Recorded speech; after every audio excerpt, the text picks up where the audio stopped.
नमस्कार साथियों, आजकल डिलिमिटेशन या निर्वाचन क्षेत्रों के परिसीमन की चर्चाएं प्राय हम लोगों को सुनने को मिलती हैं और इसका हमें समझना इसलिए बहुत ज़रूरी है कि हमारे जितने भी प्रतिनिधि होते हैं, चाहे वो लोकसभा के प्रतिनिधि हो, चाहे वो विधानसभा के प्रतिनिधि हो और चाहे वो पंचायत या म्युनिसिपल वार्ड के प्रतिनिधि हो, इन सारे के सारों को एक एक निर्वाचन क्षेत्र आवंटित होता है। अगर हम नीचे से शुरू करें तो पंचायत चुनाव में भी हमें वार्ड का निर्धारण करना पड़ता है कि एक पंचायत का एरिया क्या होगा, एक वार्ड का म्यूनिसिपैलिटी में एरिया क्या होगा, एक एमएलए के निर्वाचन क्षेत्र का एरिया क्या होगा, एक एमपी के निर्वाचन क्षेत्र का एरिया क्या होगा। अर्थात ये पूरा जो मसला है परिसीमन का या डिलिमिटेशन का, ये एक प्रकार से प्रतिनिध्यात्मक लोकतंत्र से जुड़ता है, रिप्रेजेंटेटिव डेमोक्रेसी से जुड़ता है ये पूरा का पूरा मसला। तो आप जानते हैं कि आज की तारीख में हमें ये स्पष्ट होना चाहिए कि क्या कोई प्रतिनिधि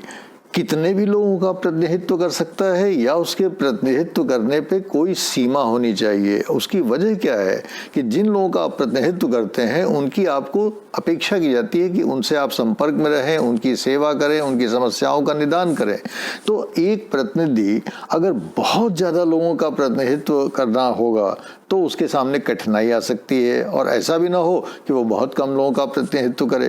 तो कितना समुचित प्रतिनिधित्व होना चाहिए, ये बहुत इम्पॉर्टेंट मुद्दा होता है।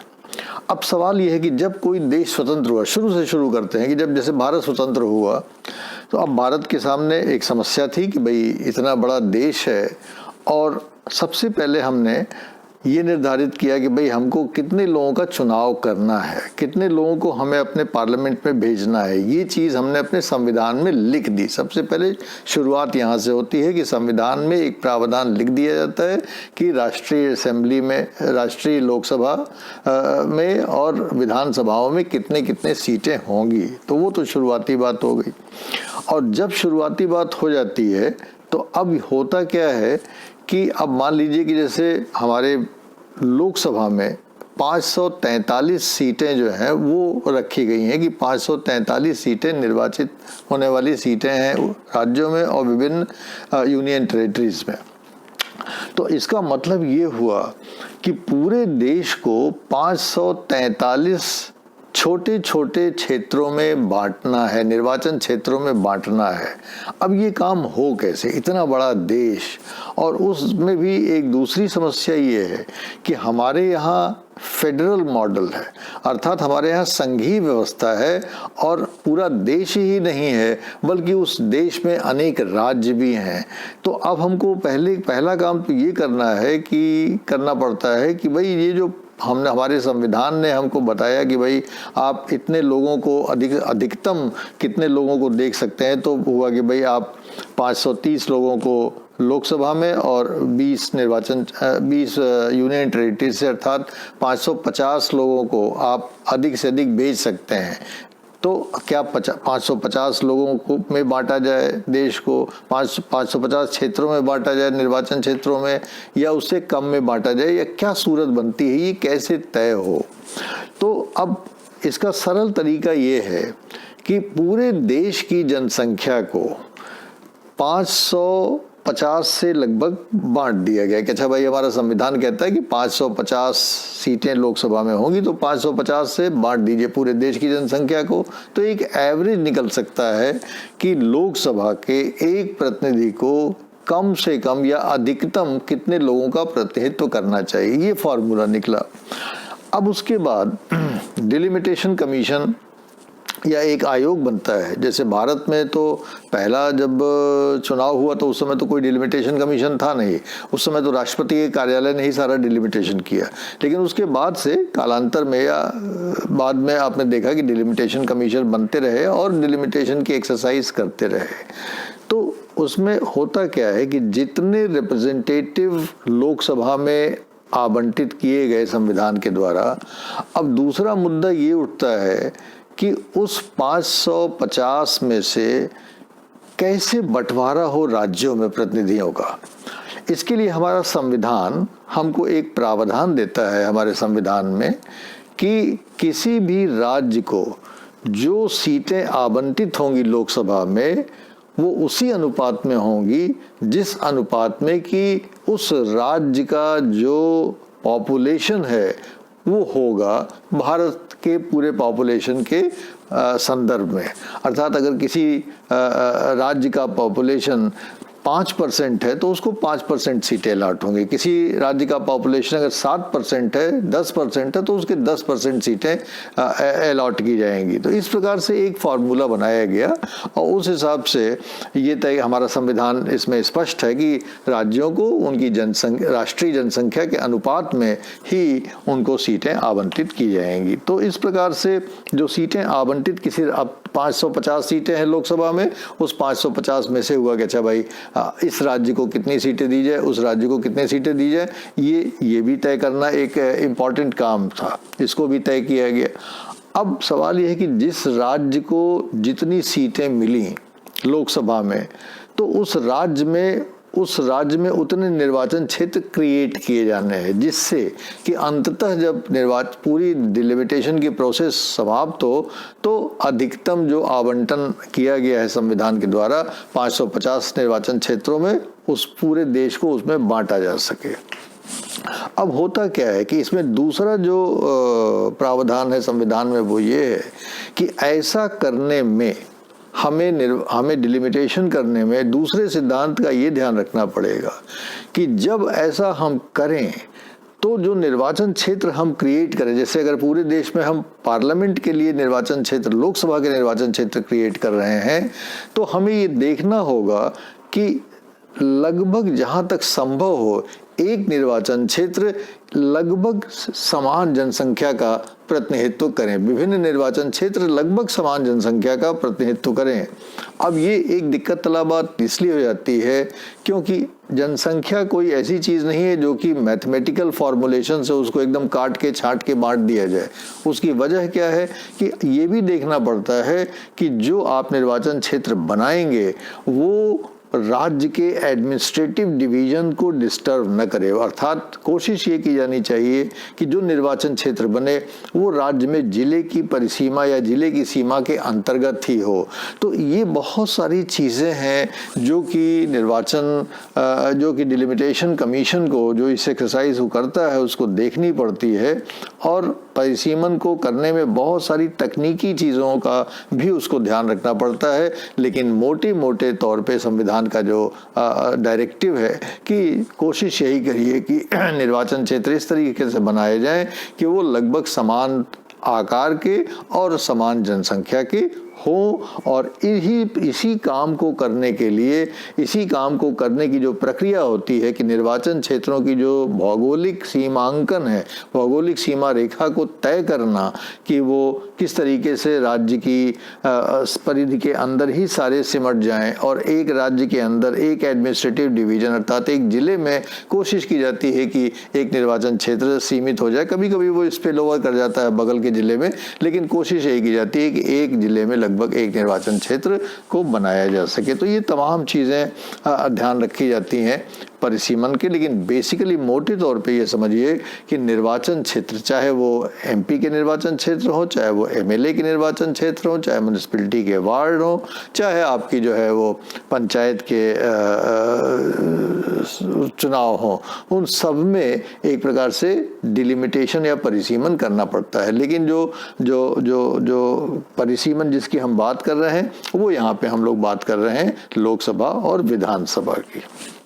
तो लोकसभा और विधानसभा में परिसीमन के जो सिद्धांत, जैसे कि मैंने आपको बताया कि भाई एक समस्या ये होती है कि देश में जनसंख्या बढ़ती रहती है, किसी क्षेत्र की जनसंख्या बढ़ जाती है, किसी क्षेत्र की जनसंख्या घट जाती है। अब सवाल ये है कि जो ओरिजिनल संतुलन बनाया गया, ओरिजिनल जो डिलिमिटेशन किया गया, अब उस डिलिमिटेशन में डिस्टर्बेंस आ जाता है, क्योंकि अगर कहीं किसी राज्य की जनसंख्या बढ़ती है तो संविधान के सिद्धांत के अनुसार या संविधान के प्रावधान के अनुसार उस राज्य में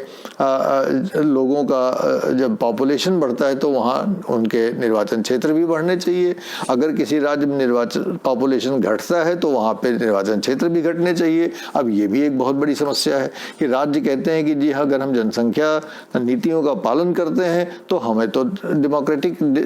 हमको डिसएडवांटेज होता है, क्योंकि हमारे यहाँ तो निर्वाचन क्षेत्र कम हो जाएंगे। और जो राज्य जनसंख्या नीति का पालन नहीं कर रहे हैं या जनसंख्या धुआंधार जहाँ बढ़ रही है वहाँ पे जनसंख्या भी बढ़ रही है, उनको आप अधिक से अधिक सीटें भी दे रहे हैं। तो ये सब एनोमलीज हैं जो कि डिलिमिटेशन कमीशन को इसको देखना पड़ता है और बैलेंस करना पड़ता है। तो मूल रूप से एक समान आकार प्रकार के और समान जनसंख्या के निर्वाचन क्षेत्रों को परिसीमित करना, उनका सीमांकन करना, इसी काम को मूल रूप से हम डिलिमिटेशन का या निर्वाचन क्षेत्रों के परिसीमन का काम करते हैं। और इसमें जैसे कि मैंने आपको बताया कि पहली चीज़ तो ये है कि एडमिनिस्ट्रेटिव डिवीजन से वो मैच करे, और दूसरी चीज़ ये है कि जहाँ तक संभव हो एक निर्वाचन क्षेत्र की जनसंख्या दूसरे निर्वाचन क्षेत्र की जनसंख्या के लगभग बराबर हो। अर्थात अगर एक पार्लियामेंट्री कॉन्स्टिट्यूंसी उत्तर प्रदेश में है और एक पार्लियामेंट्री कॉन्स्टिट्यूंसी बिहार में है, तो उत्तर प्रदेश की जो पार्लियामेंट्री कॉन्स्टिट्यूंसी है उसकी जनसंख्या और बिहार में एक पार्लियामेंट्री की जनसंख्या या उड़ीसा में पार्लियामेंट्री कॉन्स्टिट्यूंसी की जनसंख्या या वेस्ट बंगाल में पार्लियामेंट्री कॉन्स्टिट्यूंसी की जनसंख्या, इसमें कोई बहुत ज़्यादा डिफरेंस नहीं होना चाहिए, जिससे कि लगभग एक समानता का सिद्धांत पालन किया जा सके, समान जनसंख्या का प्रतिनिधित्व करने का सिद्धांत पालन किया जा सके। अब जो फेडरल स्टेट्स हैं जैसे कि भारतीय संघ है, यहाँ पे दो तरह की समस्याएं आ रही हैं फेडरल स्टेट में। जैसे कि पहली समस्या तो ये आती है कि जो लोकसभा है अर्थात जो हमारी नेशनल लेजिस्लेचर है उसमें जितनी सीटें हैं उन सीटों का राज्यों को जो आवंटन किया गया है, तो राज्यों में लोकसभा की सीटों लोकसभा के निर्वाचन क्षेत्रों का परिसीमन करना पड़ता है, डिलिमिटेशन करना पड़ता है। और दूसरा, प्रत्येक राज्य की अपनी अपनी विधानसभाएं हैं और उन विधानसभाओं में भी निश्चित होता है कि उसमें कितने एमएलए इलेक्ट हो जाएंगे। तो अगर किसी राज्य में एमएलए की संख्या मान लीजिए कि 120 है, तो वहाँ पे उस राज्य में 120 छोटे छोटे निर्वाचन क्षेत्र और बनाए जाएंगे जो कि एमएलए के निर्वाचन क्षेत्र होंगे, जो आप कहते हैं कि विधायक का निर्वाचन क्षेत्र है। तो दो प्रकार के निर्वाचन क्षेत्र बनते हैं संघीय व्यवस्था में, एक जो राष्ट्रीय लेजिस्लेचर के लिए हो अर्थात एक लोकसभा का निर्वाचन क्षेत्र, और उसी लोकसभा में हमको विधानसभा के क्षेत्रों को भी बनाना पड़ता है उसी अनुपात में जिस अनुपात में कि वहाँ पे विधानसभा की सीटें आवंटित हैं। तो ये चीज़ दूसरी चीज़ आपको ध्यान रखनी चाहिए कि दो काम, लोकसभा के क्षेत्रों का परिसीमन और राज्यों की विधानसभाओं के क्षेत्रों का परिसीमन।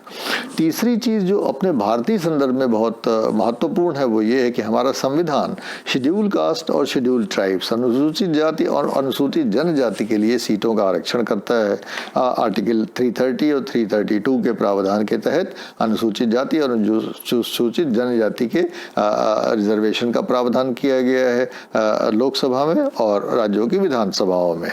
तो जब परिसीमन होता है, डिलिमिटेशन होता है, तो डिलिमिटेशन कमीशन को ये भी देखना पड़ता है कि कौन सी सीटें आरक्षित की जाए और कितनी सीटें आरक्षित की जाए। इसका कारण ये है कि हमारा जो संविधान है वो ये कहता है कि किसी राज्य में कितनी सीटें आरक्षित होंगी उसका प्रतिशत वही होगा जो उस राज्य में वहाँ की शेड्यूल कास्ट की, अनुसूचित जाति की जनसंख्या का पूरे राज्य के जनसंख्या में जो प्रतिशत होगा। अगर किसी राज्य में 20% अनुसूचित जातियां हैं तो उस राज्य में 20% सीटें आरक्षित की जाएंगी अनुसूचित जातियों के लिए, चाहे वो विधानसभा हो चाहे लोकसभा हो। अगर किसी राज्य में 6% अनुसूचित जनजाति है तो उस राज्य में 6% अनुसूचित जनजाति की सीटें रिजर्व की जाएंगी, चाहे वो लोकसभा की हो चाहे वो विधानसभा की हो। तो इस तरीके से डिलिमिटेशन में हमारे यहाँ एक एडिशनल चीज़ ये होती है कि कौन सी सीटें रिजर्व होंगी। पहला तो सीटों का निर्धारण कि कितनी सीटें रिजर्व होंगी और वो सीटें कौन सी होंगी। जाहिर है कि जहाँ पे कि जनसंख्या का घनत्व ज़्यादा होता है अनुसूचित जातियों का या अनुसूचित जनजातियों का, उन क्षेत्रों को ही रिजर्व करने की कोशिश डिलिमिटेशन कमीशन करता है। तो डिलिमिटेशन में हमने देखा कि डिलिमिटेशन एक बहुत ही बौद्धिक तकनीकी प्रक्रिया है जो कि बहुत ही मनोयोग से जिसको करने की आवश्यकता होती है, और उसको प्रक्रिया को करने में बहुत सारे सेंसिटिव मुद्दे उठते हैं। उसकी वजह ये क्या है कि कभी कभी जो क्षेत्रीय लोग होते हैं वो उस सीमांकन का विरोध करते हैं। उनको लगता है कि उनकी अपनी कॉन्स्टिट्यूएंसी बदल रही है, जिससे कि राजनीतिक समीकरण कभी कभी बदल जाया करते हैं और उसका क्षेत्रीय स्तर पर विरोध होता है। इसीलिए हर डिलिमिटेशन एक्सरसाइज में एसोसिएट मेंबर्स होते हैं जो उस राज्य के एमपीज होते हैं या एमएलएज होते हैं, जिनको कि एसोसिएट मेंबर्स के रूप में डिलिमिटेशन कमीशन में रखा जाता है, जिससे कि वो उनकी मदद कर सके, जनता की भावनाओं से उसको अवगत करा सके। अब एक चीज और है कि डिलिमिटेशन कमीशन जब ये देखता है कि किसी क्षेत्र की या किसी राज्य की जनसंख्या बहुत ज़्यादा बढ़ गई है, तो वो ये भी रिकमेंड करता है कि भाई इस राज्य की जनसंख्या के बढ़ने के कारण इस राज्य को और सीटें आवंटित होनी चाहिए। या वो ये भी रिकमेंड कर सकता है कि जो कि पूरे देश की जनसंख्या बढ़ गई है, इसलिए जनसंख्या में वृद्धि को देखते हुए लोकसभा में भी सीटों की वृद्धि की जाए। ये चीज़ अभी अपने देश में इसलिए अभी बंदिश लगी हुई है क्योंकि जो हमारे यहाँ 42nd अमेंडमेंट हुआ था 1976 में, और उसके बाद हमारे यहाँ 84th अमेंडमेंट हुआ 2001 में, कॉन्स्टिट्यूशनल अमेंडमेंट, इन्होंने 50 साल के लिए इस प्रक्रिया को फ्रीज कर दिया कि कोई भी जो 1971 की जो जनगणना है, 1971 की जनगणना को ही आधार बना के अभी सीटों का आकलन होगा। अर्थात संविधान ने प्रावधान किया है 84 में संशोधन में कि जब 2026 के बाद की जनगणना होगी तब जाके सीटों को बढ़ाने की कोई ज़रूरत है, उसके तब तक ना बढ़ाया जाए। इसका मतलब ये हुआ कि 2026 के बाद जनगणना का मतलब कि जनगणना तो आप जानते हैं कि सेंसस डेसेनियल एक्सरसाइज है 2030 में होगी, तो 2031 तक जब उसकी रिपोर्ट आएगी तो 31-32 में जब आंकड़े आएंगे उसके बाद डिलिमिटेशन होगा, तब जाके वो डिलिमिटेशन कमीशन ये रिकमेंड कर सकता है कि भारत की जनसंख्या 71 में ये थी और 2031 में ये है, अर्थात 60 साल में भारत की जनसंख्या इतनी बढ़ गई है, लिहाजा अब इसका जो प्रतिनिधियों की संख्या है लोकसभा में वो कितनी बढ़ा दी जाए जिससे कि वो समुचित ढंग से प्रतिनिधित्व कर सकें। इसकी बहुत संभावना है। इसीलिए आप जानते हैं कि हमारी लोकसभा में एक नई लोकसभा बन रही, नई पार्लियामेंट बन रही है जिसमें कि और ज़्यादा प्रतिनिधियों के बैठने की संभावना है। तो 2031 को विजुअलाइज करके संभवतः हमारी जो नई पार्लियामेंट, नई संसद बन रही है, उसके बनाने का कार्यक्रम चल रहा है। और इस पूरी प्रक्रिया में ये डिलिमिटेशन में ये लेकिन एक ध्यान रखिएगा कि डिलिमिटेशन कमीशन अपनी जो भी प्रतिवेदन देता है उस प्रतिवेदन में ये ज़रूर है कि वो सीटों के बढ़ाने का प्रतिवेदन कर सकता है, लेकिन डिलिमिटेशन कमीशन के द्वारा जो सीटों को बढ़ाने का प्रतिवेदन होता है उस प्रतिवेदन को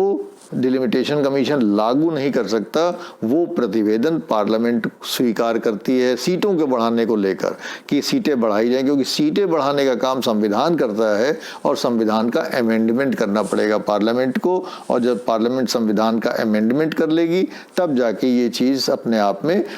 होगी कि सीटें बढ़ी हैं, और अब तो उस बढ़ी हुई सीटों के अनुसार जो है अगला डिलिमिटेशन कमीशन निर्वाचन क्षेत्रों का परिसीमन करेगा। लेकिन एक बात जो बहुत इम्पॉर्टेंट है जो आपको ध्यान में रखनी चाहिए, और वो भारतीय संदर्भ में बता रहा हूँ कि डिलिमिटेशन कमीशन एक बहुत सशक्त कमीशन है, और सशक्त कमीशन इसलिए है कि निर्वाचन क्षेत्रों के परिसीमन का जो काम है, अर्थात चाहे वो एमएलए का निर्वाचन क्षेत्र हो चाहे वो एमपी का निर्वाचन क्षेत्र हो, एक बार डिलिमिटेशन कमीशन ने प्रतिवेदन कर दिया तो वो प्रतिवेदन न तो संसद चेंज कर सकती है और वो प्रतिवेदन न तो न्यायपालिका उसमें हस्तक्षेप कर सकती है। ये एक बहुत इम्पॉर्टेंट पहलू है जो अर्थात आप सोच सकते हैं कि हमारी न्यायपालिका हर चीज़ कर सकती है। केशवानंद भारती केस के बाद से तो वो हर चीज़ में दखल देने की कोशिश करती है कि भाई ये बेसिक स्ट्रक्चर थियरी के